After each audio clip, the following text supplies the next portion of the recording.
I'm Alex. I'm Rob. This is Patty. This is Petula. And this is our first episode of The Mountain Garden. About 6 years ago, Rob and I decided we didn't want to end the rat race, but we did want to divert some of our attention away from the rat race. We both work in Silicon Valley, but we decided we really didn't want to live in the city.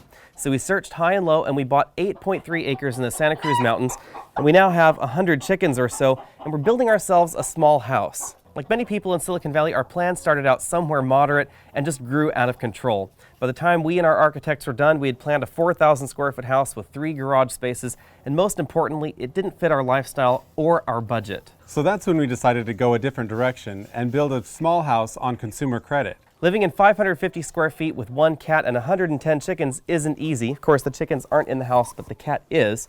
But it has been an adventure. 110 chickens weren't in our original plan, but some friends of ours in downtown San Jose convinced us that we needed to have chickens because they wanted farm fresh eggs from a source that they could trust. So that's really how we ended up in this business. We ordered all of our chickens from Murray McMurray Hatchery, and they arrived by the U.S. Postal Service. So the mailman actually delivers you a box of live chicks all cheeping away in a box.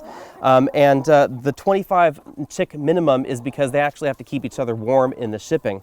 We decided on several different kinds of chickens. These ones here that have the crazy feathers, right there, those little girls there, those are called Americana chickens, and they lay the Easter egg style eggs. So they're sort of a bluish green and a greenish blue color.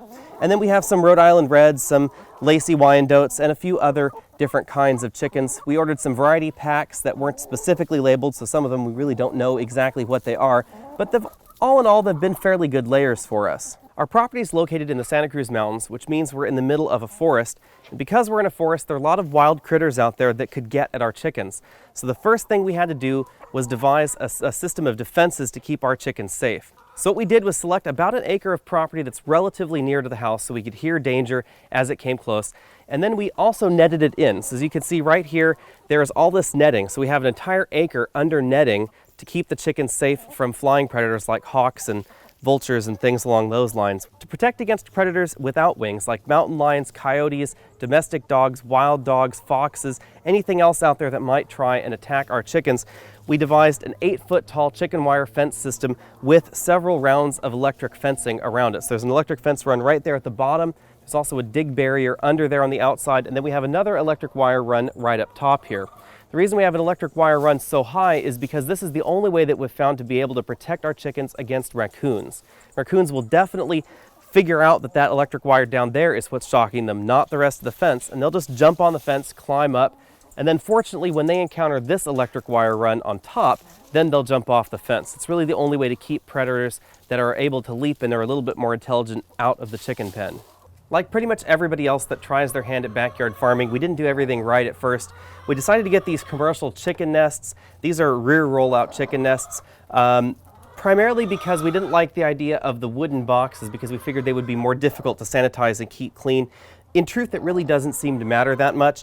In fact, these rear rollout nests, as you can see, the eggs tend to pile up and then they'll fall out on the ground in this area. So our second set of chicken nests are front rollout nests, and you can buy these from a wide variety of poultry supply companies like A1 Poultry, etc. And the front rollout chicken nests actually have a cover, so that way the chickens can't get back at the eggs, can't step on them, can't walk over them. So you can see we have Doris right here in the nest. She's a little broody right now. It's beginning to be spring, and she thinks that her unfertilized eggs are going to hatch. Poor little thing. She doesn't realize that she can sit on them for the rest of her life and they'll never become a chicken.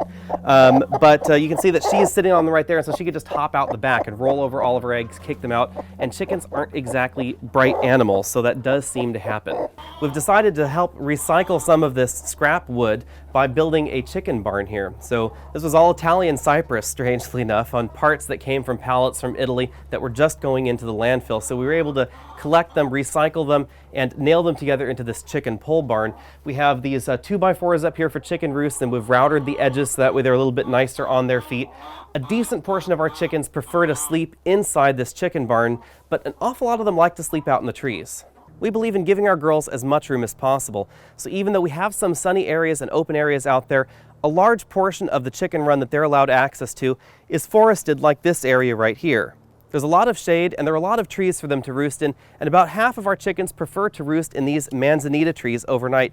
Whether it's raining or shining or whatever the weather may be, a decent number of chickens just seem to prefer being outside. Because we're both cheap and crazy, and because the financial market imploded in 2008, right when we were hatching this harebrained plan, we decided we really needed to do everything ourselves and everything as manually as possible because our labor was cheap/free, whereas paying someone else for labor cost real money, and that was real money that we didn't have and couldn't borrow from anybody else. So that meant digging out the foundation from this sandstone hillside by hand with picks and shovels and a wheelbarrow. Which brings us finally to our house. It's 550 square feet, and again, we built it all by hand by ourselves, which also explains why it's far from done at the moment. If it had been left up to Alex, we would be living in a plywood box with tar paper on the outside. I wasn't going to have that, so I chose to have an English woodland cottage type style. It's been a constant battle, constantly reminding Rob that the whole plan was to do this as cheaply as possible. Admittedly, we have ended up with something that's an awful lot cuter if I had had my way with the design on it, because I was just thinking sort of square cinder block. Like all projects of this nature, the costs were higher than we expected.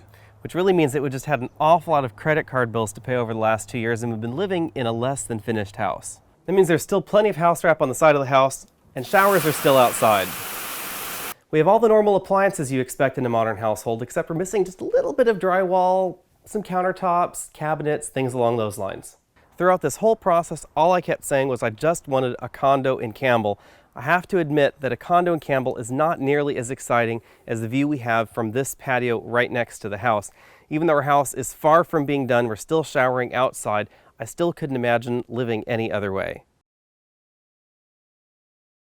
I feel like one of those evil people on Inspector Gadget stroking my cat. I'm going to rule the world. Isn't that right, Beatrice? Isn't that right? Yes. Yes, you want to rule the world with me? Yes, you do. Do you want Rob to rule the world with us? No. No, I don't think so. Huh? No. No, he's not going to rule the world with us.